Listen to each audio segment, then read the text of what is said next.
ছেলেপক্ষ মেয়ের বাপের বাড়িতে গিয়ে যে বরযাত্রী হয়ে শত শত লোক খাওয়া দাওয়া করে, এক্ষেত্রে ইসলাম কোনো সীমারেখা ঠিক করে দিয়েছে কিনা যে এতজনে বেশি যেতে পারবে না? মহারণা ও কাবিনের মধ্যে পার্থক্য আছে কিনা? মহারণা এবং কাবিনের মধ্যে পার্থক্য কি? মহর হলো স্বামী তার স্ত্রীকে যেটা দেয়, যে টাকাটা দিতে হয় ধার্য করে, এটা মহর। এটা তো দেওয়া লাগে না, এটা শুধু লেখলেই হয়, তাই না? আপনারা কি দেন না শুধু লেখেন? বউকে মহরের টাকা পরিশোধ করছেন, এরকম মায়ের ভূত যারা আছেন সব একদম হিসাব করে ক্যাশ দিয়ে দিচ্ছেন, জিনিসপত্র বুঝে দিয়ে দিচ্ছেন। আব্দুল তো দেখি, হ্যাঁ দেখছেন কি অবস্থা? একটা ভিডিও ফুটেজ দেওয়া উচিত ছিল। এটা কি লাভ হবে এই সমস্ত ওয়াজ টোয়াজ করে? বলেন ভবিষ্যতে দিবেন, আবিয়াতেরা ভবিষ্যতে দিবে ইনশাআল্লাহ। এরাই আমাদের আগামীর ভবিষ্যৎ ইনশাআল্লাহ। আপনারা জাগলে এই দেশ পরিবর্তন হবে ইনশাআল্লাহ। যারা বিয়ে করেন নাই, বিয়ের সময় স্ত্রীর মহরের টাকা যা ধার্য হবে সবটুকু স্ত্রীকে বুঝাই দিবে ইনশাআল্লাহ। নিয়ত করবেন তো ইনশাআল্লাহ? নিয়ত করে লাভ কি? মহর ধরবে মুরব্বীরা 30 লাখ 1 টাকা, আপনি 30,000 টাকা বেচা যাবেন। মুরব্বীরা বলবে 10 লাখ 2 টাকা মহর, আপনি 10 টাকা বেচা যান না।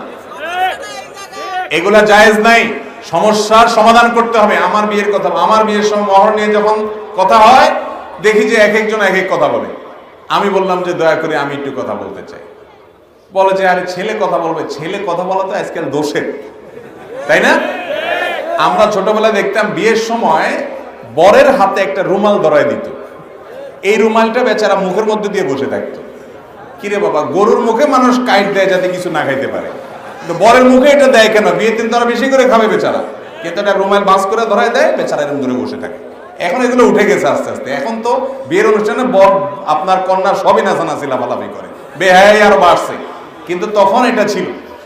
এখনো কোন কোন এলাকাতে আছে। এখন আমি চিন্তা করছি প্রায় এটা কারণটা কি, মুখের মধ্যে এটা লাগাই দেওয়ার যুক্তিটা কি? তো আমার কাছে মনে হয়েছে যে এই বেচারা যাতে কোনো কথা বলতে, অনেক বিয়ে আছে ছেলে কোনো কথা বললেই বিয়ে ভেঙে যায়, আছে না? বলে যে বেয়াদব ছেলে মুরব্বীদের সামনে কথা বলছে, বিয়ে ভেঙেছে। আরে বাবা, আমার বিয়েতে মহর ঠিক করবেন আপনারা, বউরে এটা দেওয়া লাগবে, আমার না দিলে আমার হাত বাঁধবে আল্লাহ কিয়ামতের দিন। আর আমি কথা বলতে পারবো না, আপনাদের মতো আপনারা অঙ্ক বসাই দিবেন। অঙ্ক তো দেওয়া লাগবে আমার, আপনি যদি দেন তাহলে বসান, আপনি অসুবিধা নেই। আমার যদি দেওয়া লাগে তাহলে কথা আমার আছে। আমি কয় টাকা দিতে পারবো না পারবো সেটা আমার অ্যাবিলিটি থাকতে হবে কি হবে না? স্ত্রীর মহর পরিপূর্ণ আমি পরিশোধ করছি, হুজুরও পরিশোধ করছে, হাত তুলছে, কিন্তু আপনারা বেশিরভাগ লোক পরিশোধ করেন নাই। করবেন তো ইনশাআল্লাহ। যুবকরা মুরব্বীদের সাথে বেয়াদবি করবেন না, খুব শ্রদ্ধার সাথে বলবেন, বাবারে চাচারে আমার ক্ষমতা আছে 50,000 টাকা দেওয়ার, আমি 50,000 ক্যাশ দিয়ে দিব, কোনো বাকি ঝুঁকি নাই, কোনো ফাঁকি ঝুঁকি নাই, স্ত্রীর মহারণা পরিশোধ করব। দিয়া আবার 2 দিন পরে যে বসে থাকেন যে দেখো এখন তো দিছি, তোমার হুজুর মাসালা বলছে দিছি, এখন আমার তো সৌদির ভিসা চলে আসছে, 50,000 টাকা হইলেই হয়। কত 50,000 আনবে? সবই তো তোমার। মেয়ে বেচারা আপনারে ফুসকা নিতে রাজি হইয়া বলবে যে আরে কি বলো, কি করবো আমি টাকা নিয়ে, সব নিয়ে যাও তুমি। এই গেল আর কি ধরা খাইয়া বেচারি।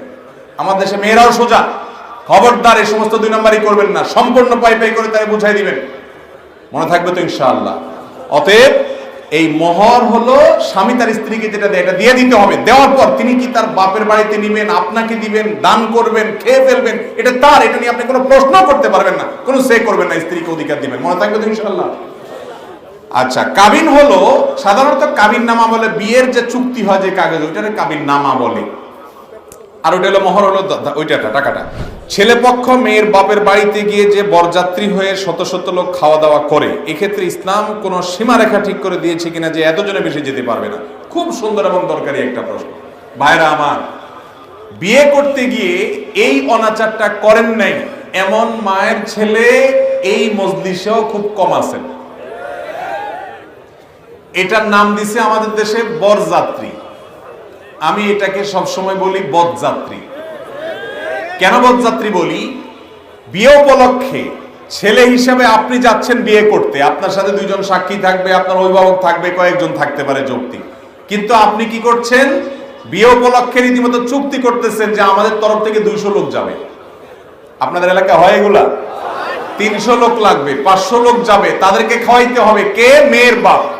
বিয়ে উপলক্ষে একটা মাত্র খাওয়ান আছে, সে খাবারের আয়োজনটা করবে কে? ছেলে। সে খাবারের নাম কি? ওয়ালিমা। এই ওয়ালিমা খাওয়াবে ছেলে। একটা আস্ত মেয়ে একটা সংসার থেকে উঠে চলে আসবে, সারা জীবনের জন্য আপনার বাড়িতে থাকবে, এই উপলক্ষে খুশির ছোট আপনি সবাই খাওয়াবেন, নতুন বউ ঘরে তুলছেন, ওই বেচারারা মেয়েরে বিদায় দিয়ে দিচ্ছে, মেয়েটা চলে যাচ্ছে, মনটা ভেঙে খান খান হয়ে যাচ্ছে, এরপরে আবার 200-300 মানুষ বসে বসে খাওয়াবে, কি দুঃখে। এই জন্য এই যাত্রাটাকে আমি বলি এটা বরযাত্রা না, এটা বদযাত্রা। এটা বরযাত্রী না, এটা কি বদযাত্রী। এটা জায়েজ নাই, বিশেষ করে এভাবে চুক্তি করে। হ্যাঁ, কোন মেয়ের বাবা নিজে খুশি হয়ে খাওয়াতে চাচ্ছে, এছাড়া তার ভালো লাগবে না, তিনি নিজে থেকে দাওয়াত দিচ্ছেন, ভিন্ন কথা। কিন্তু আমাদের সমাজে কালচার হয়ে গেছে। এই জন্য যুবকরা শ্বশুর বাড়ির উপরে চাপায়া খাওয়ার কালচার বন্ধ করতে হবে আমাদেরকে, ইনশাআল্লাহ। অনেক যুবক আছে নিজে তো যায় বিয়ের পরে 5-6 জন করে বন্ধু নিয়ে যায়, আছে না নাই? এগুলো জায়েজ নাই, খবরদার। আমি একবার ঢাকার হাতিরঝিলের রাস্তার পাশ দিয়ে যাচ্ছিলাম, আমার মনে আছে, 2টা মেয়ে সম্ভবত গার্মেন্টসে বা কোথাও তারা কাজ করে, তাদের সাথে যেসব খাবার টাবার ছিল সেগুলো দেখে বোঝা যাচ্ছিল। তো তারা দেখলাম একজন আরেকজনকে আলাপ করতেছে বদযাত্রী নিয়ে। আমি পিছনে ছিলাম, চিন্তা করলাম হ্যাঁ এই শব্দ তো আমার শব্দ, এই বদযাত্রী তো আমি বলছি। বলে যে হুজুর দেখলাম বদযাত্রী দিছে গোষ্ঠী উদ্ধার করে। আমি চিন্তা করলাম হ্যাঁ আমার নিয়ে তো আলাপ করতেছে। আমি আস্তে করে সাইডে চলে গেছি, দেখা হয় নাই। কিন্তু তারা এই জুলুমের শিকার, এই জন্য সেখান থেকে বাঁচার চেষ্টা করছে। অতএব বদযাত্রা করবেন